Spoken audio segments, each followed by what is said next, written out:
Kinalimutan mo naman pala.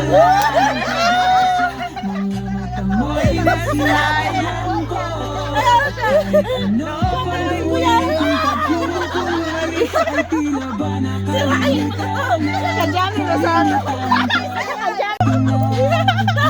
Say yes! Say yes!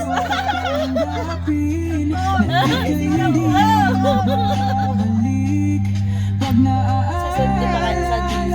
Doon sa ano, sa JL. Ay, doon sa... Hindi, doon sa ano natin.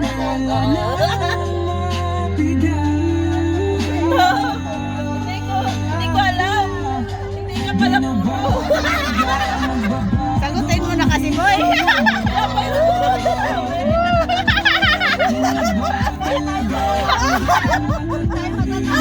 Tinitignan ka niya ba? Enjoy